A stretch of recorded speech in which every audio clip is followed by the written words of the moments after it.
What are the essential leadership habits for a flourishing workplace? Well, once your organization achieves workplace health or flourishing, how do you continue to improve?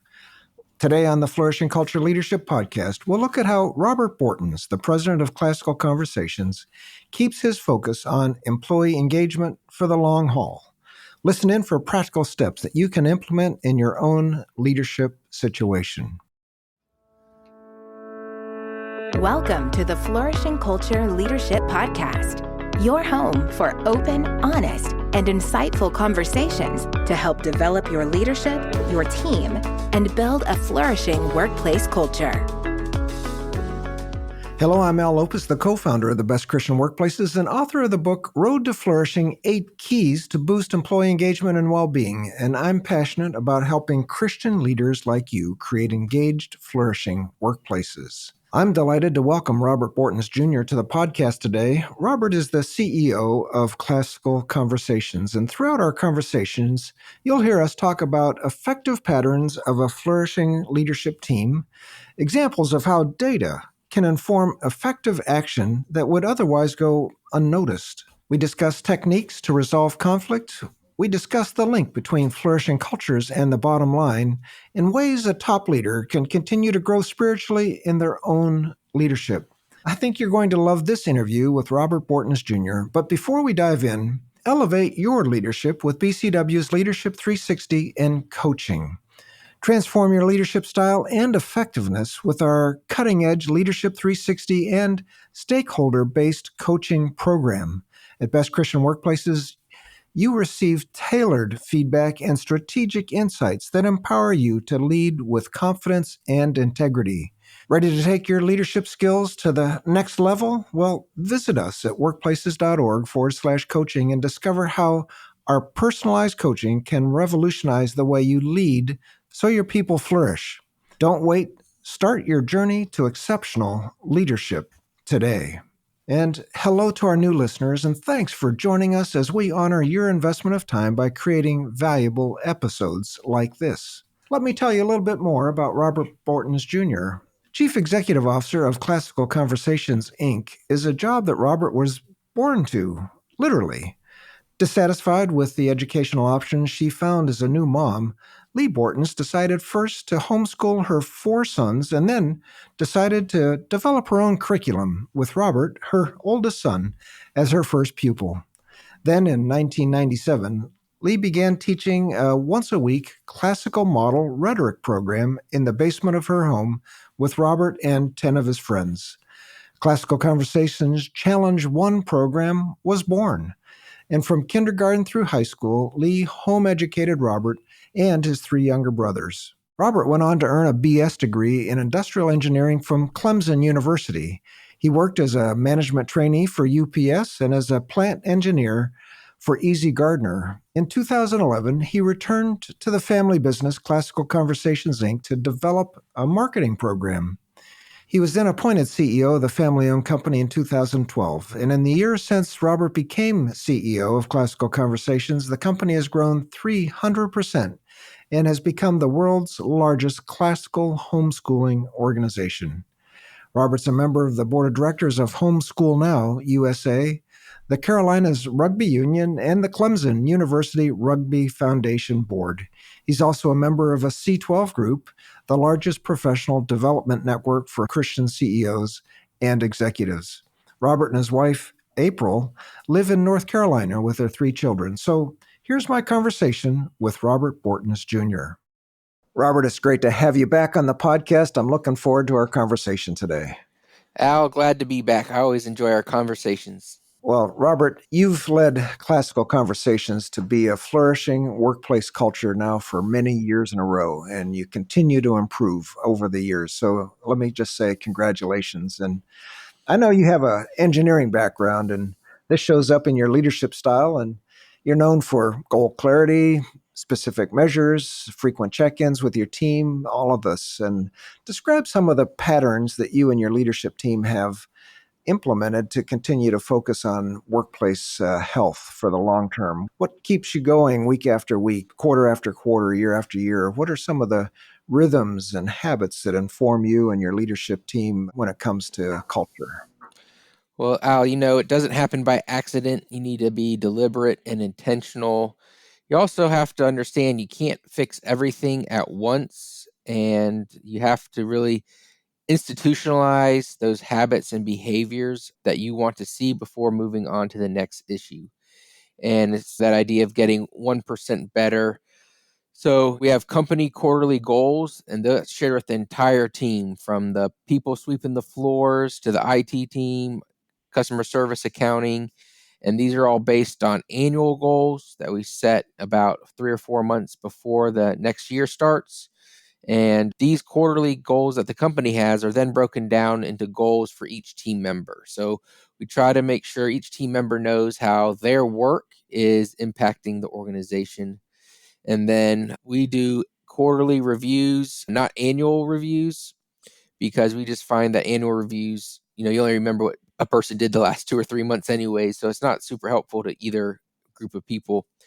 And really, something that we've started doing is looking at work related behaviors so that we can have a discussion about how individuals are individually wired and operate, and how they feel the job requirements are causing them to operate. It's something called Culture Index, is what we're using.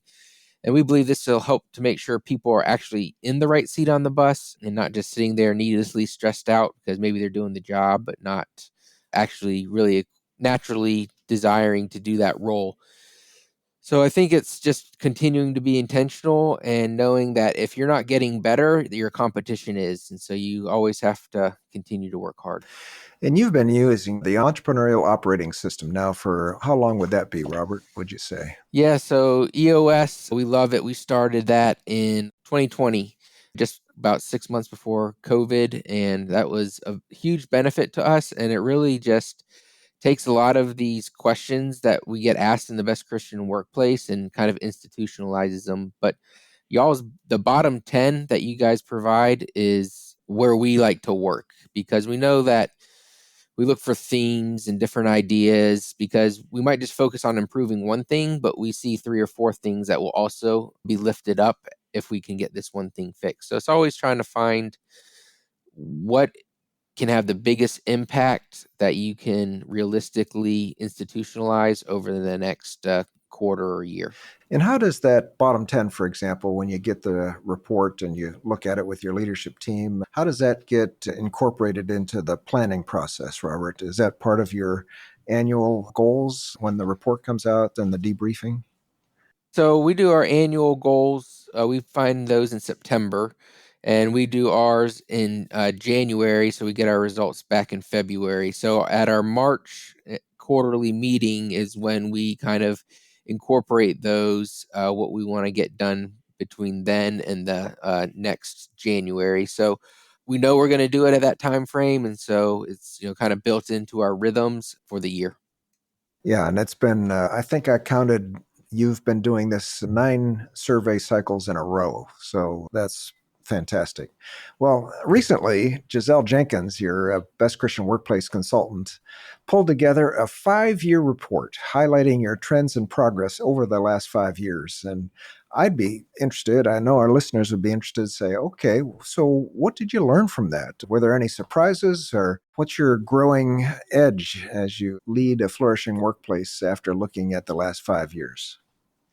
Well, I really appreciate that. I'm a data driven guy, as you said, from being a coach in sports to business. If you don't have good data, it's hard to make good decisions. You're just trusting your gut. And so, historically, we kind of compared the previous year to this year and would go back and look to see what trends were. But having those full 5 years was really helpful. And it really helps us, I think, pinpoint improvements more strategically. I mean, we've been labeled a flourishing organization, but we're not satisfied with that. We always want to try to be improving, because if you're not, you're dying. And so one of the couple areas that we were surprised with was just that our seniority, like especially after 10 years, and those in middle management were actually some of the groups that were scoring lower. And there's probably a lot of overlap, and we have 170 employees. So there is room for upward mobility, but there's not always a lot of room. And We have our tenure is quite strong, so people enjoy working here and continue to work here, which is great, but can make people feel stuck. So we haven't necessarily fleshed out exactly what we were going to do, but we're able to see that we need to dive in and see what we can do with that group of people to understand, one, that we do value them and their insights. And maybe your title's a middle management title, but you've been here for 12 years, but that doesn't mean we can't do more to bring them into some of those decision-making processes earlier and lean more on their input. And it's just really just focusing in on one or two areas there. And we're a for-profit, but we're also very ministry-minded. No profit, no ministry. No ministry, no reason to make profit. But we are looking at how we compensate people, because we do have a very robust bonus system that if we're successful, our people can be successful. But as interest rates have risen, the cost of living has risen, we probably need to just kind of do some increases across the board. And that's something that we're definitely looking into as well. Well, that's fascinating. Again, for our listeners, you wouldn't have picked that out, would you, unless you looked at that data? And here you have really one of the most critical parts of your organization, your middle managers, expressing through the data that their engagement hasn't improved probably as much as everybody else's. I appreciate that you're really going to focus on that, listen to what the issues are, and address it, even as much as providing some compensation. It can be tempting for leaders of healthy organizations to turn their attention away from workplace culture and health once they've arrived. We've had a few leaders who said, well, okay, we've got to where our goal was. Now we're not going to really pay any more attention to this. We're going to go on to the next thing. But you've really kept your focus on flourishing, as I mentioned, over 9 survey cycles. So why are you keeping an employee engagement survey on the top of your list year after year? And what does the regular discipline of looking at data on workplace health provide for you and your leadership team? Yeah, I mean, just like, we want to have annual health checkup, or, make sure that our weight's under control, or those things. We got to do the same thing when we're in business. And, we all have blind spots, and the higher you move up in the organization, the more difficult it can be to get a pulse on everything going on, because no matter how much you preach open and honesty, like, people still know that you're the boss and you can fire them or give them a raise or make their life better or worse, depending on how they behave around you. So this is a great way to really get inside your business so you can ask better questions and make better decisions with your resources. And one of the things that we say in homeschooling is every single day, God gives us grace for that day, because we're a new person, our children are new people, the world around us is new.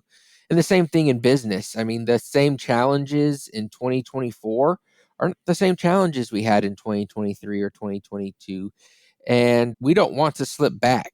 We don't want to make progress 3 steps forward and then take 2 steps back. And so, I mean, your survey doesn't take a whole lot of time from the individuals, and you get clear, actionable data back. And our team members understand that we're hearing and that we're listening to them. And look, we don't have as many things to fix as we did 9 years ago. I mean, when we first got on this journey, we had teams getting together every quarter to tackle different issues. And now we went from trying to tackle 4 issues a year to just 1 or 2 issues a year. But it's that idea of continual progress. And we want really to make sure that we're helping people reach their goals, because if we're able to help them reach their goals, they're going to be more enthusiastic about us reaching our goals as a team. And so it really just marries these two ideas of having a clear communication, a healthy work environment. Just like in marriage, I take my wife out on a date every single month. I mean, we didn't say I love you and I do, and then everything was going to be hunky dory. It's something that you have to continually work at. And I think that's the same thing for employee engagement.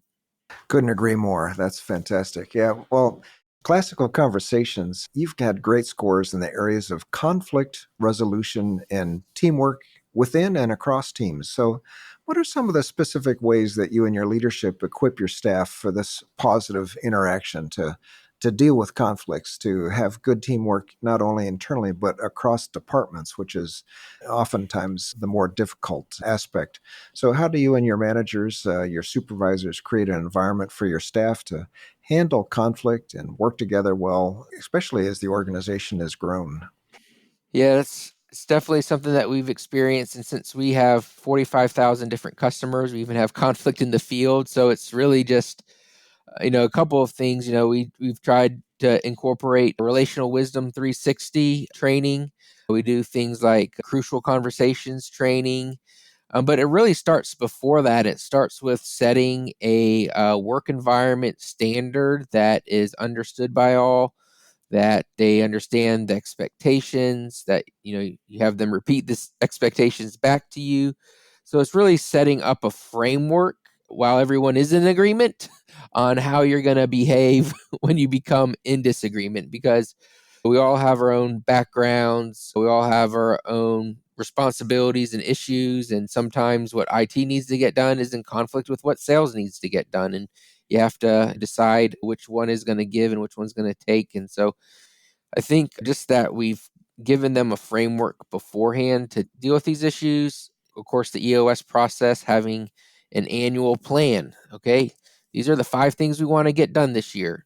Your thing that's so urgent isn't on those 5 things. The thing that I need to do is on those 5 things. So are you in agreement? Yes, I see that this is an issue, but let's go ahead and put it to the side and we'll try to get it addressed next quarter or next month or the next planning cycle. And so having a North Star that hopefully everyone is trying to get to helps navigate those conflicts. And just, we're all humans, we're going to have conflicts. So you have to be proactive in really identifying and training how you're going to behave in those situations before they occur. And then when you do have those crucial conversations, as the book and training's called, review those processes before having that conversation, and just being okay with walking away. Like, hey, it seems like we're in conflict. I don't know that we're going to be able to resolve it right now.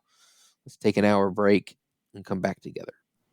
So you talk about framework, Robert, standards and framework. Would your organizational values be part of that framework? Yeah, absolutely. We have our core values, which is grace, humility, integrity, diligence, and excellence.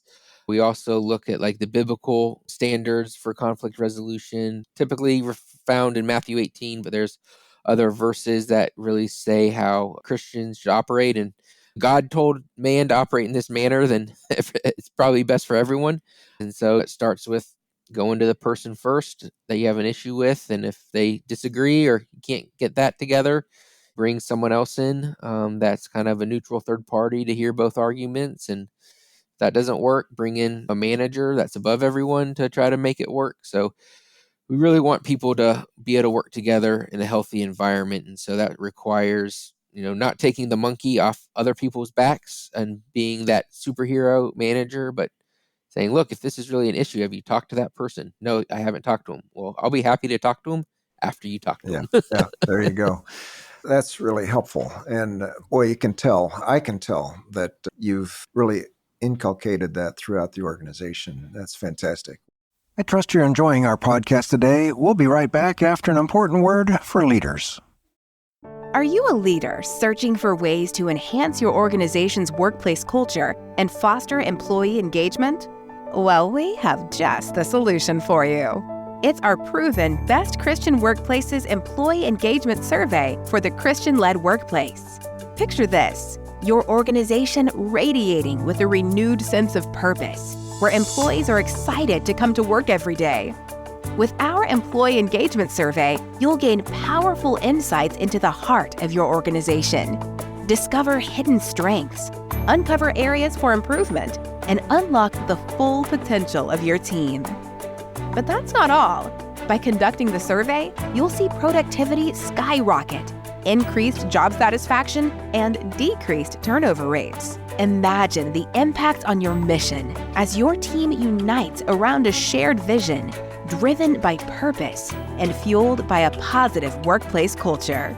Your organization will become a beacon of light, inspiring others with its exceptional leadership. Don't wait any longer to create a flourishing workplace.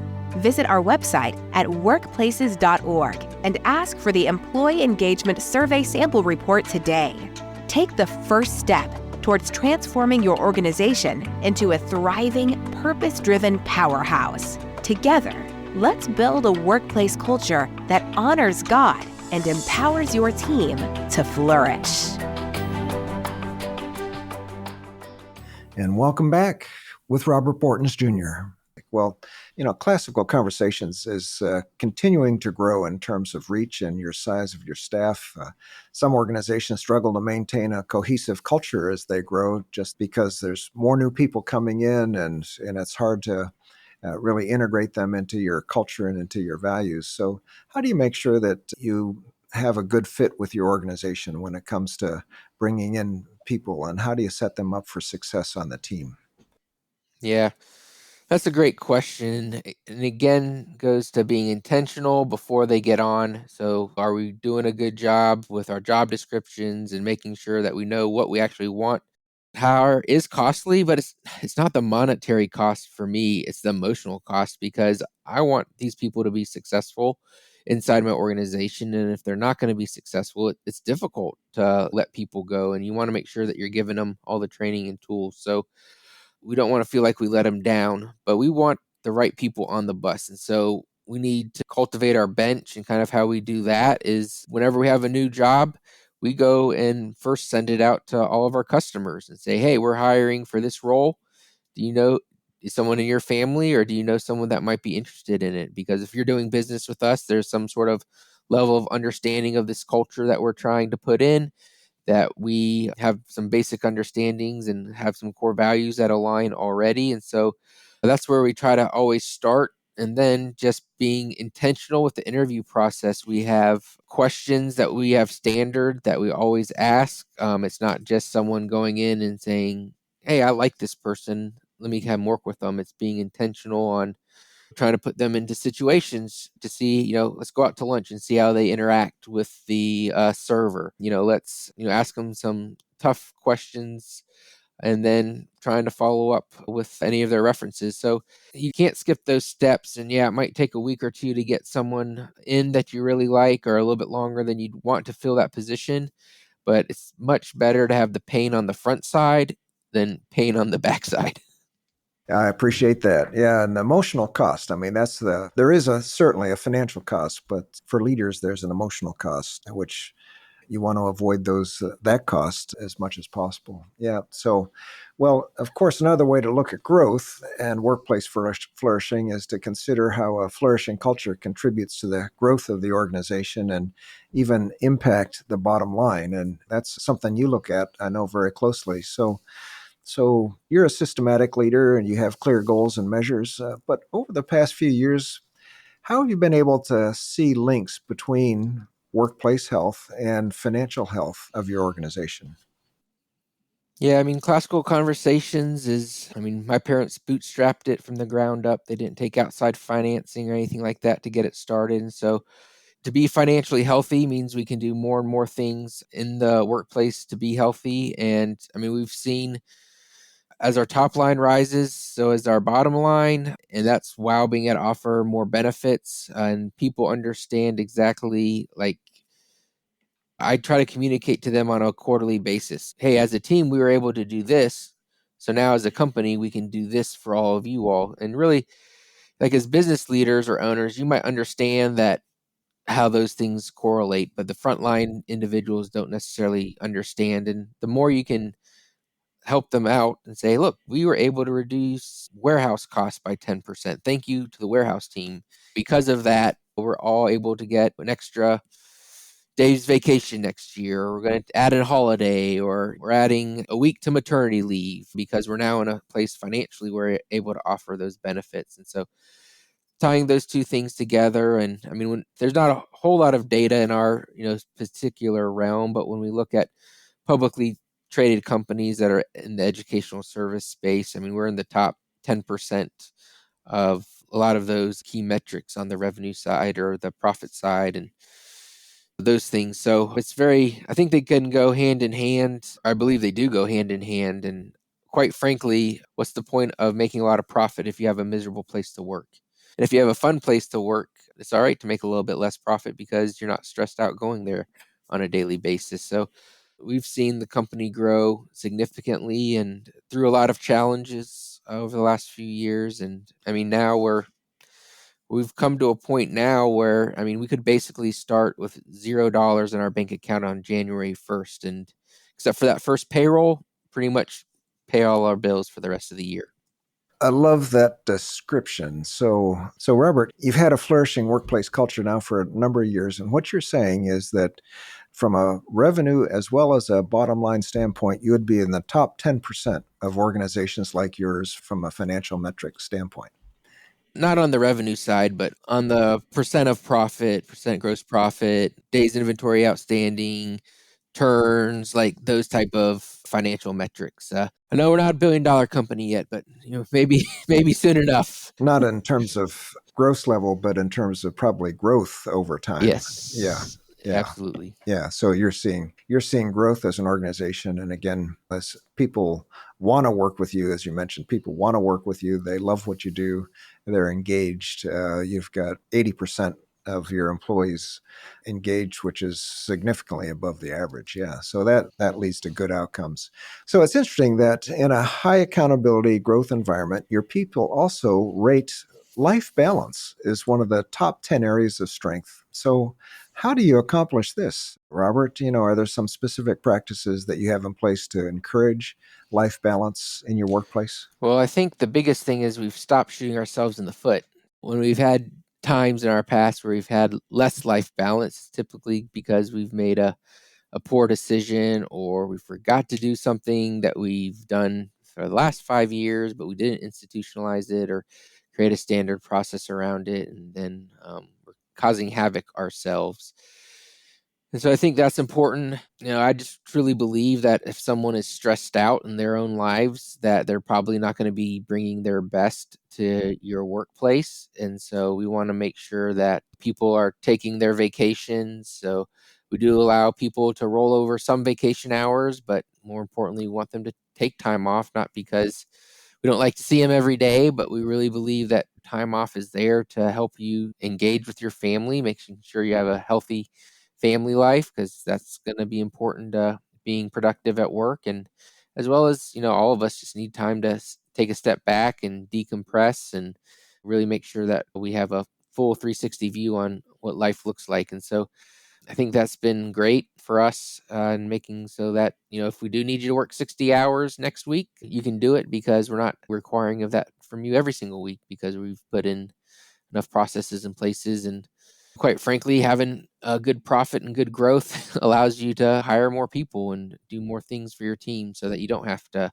be understaffed.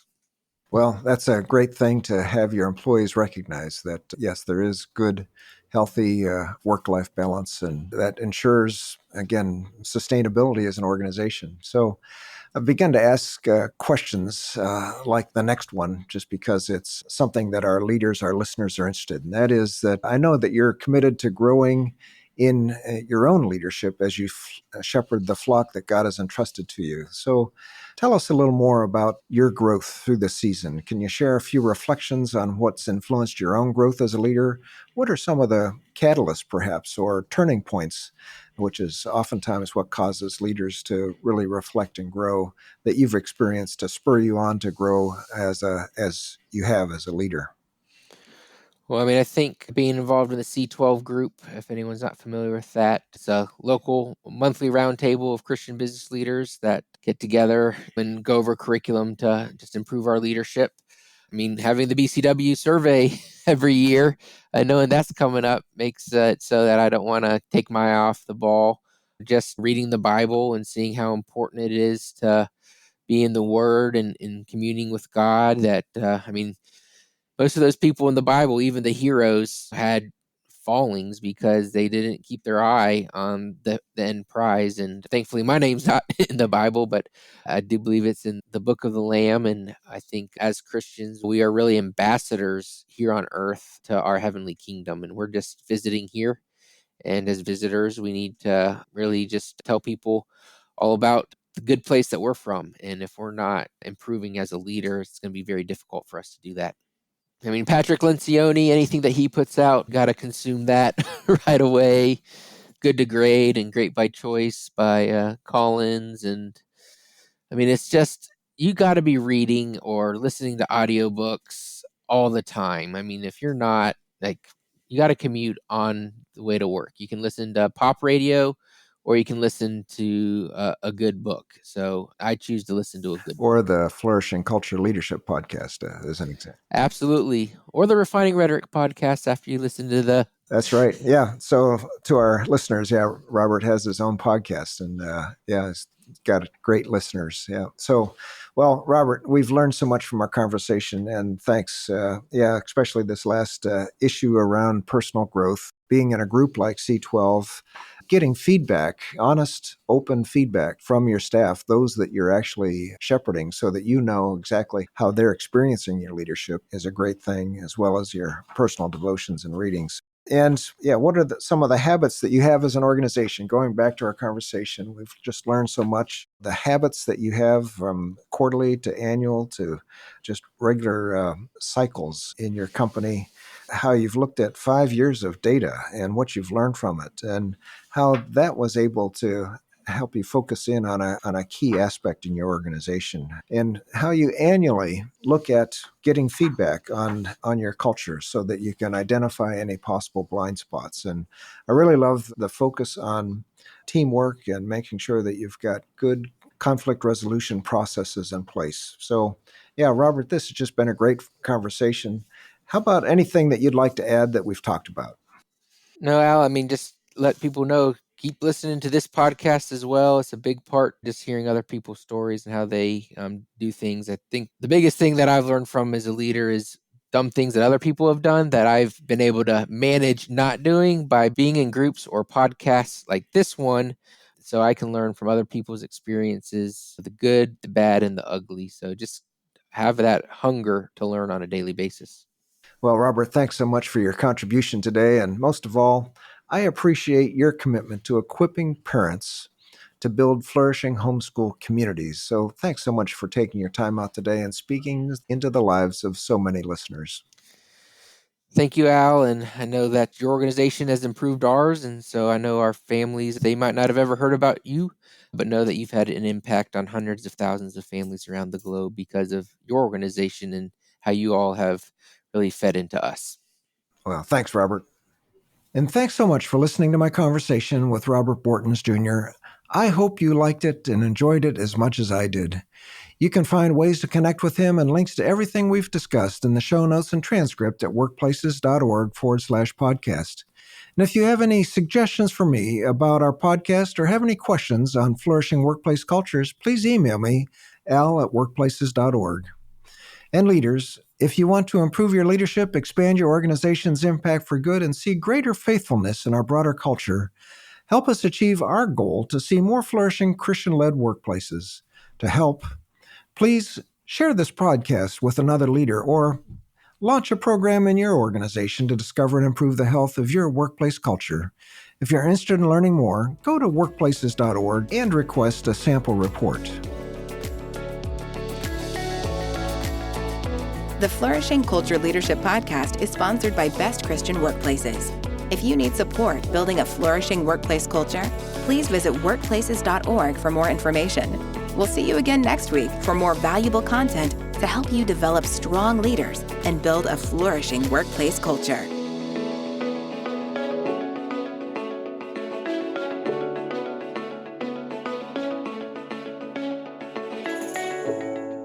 And join us next week as we talk with April Chapman, the CEO of Generous Giving.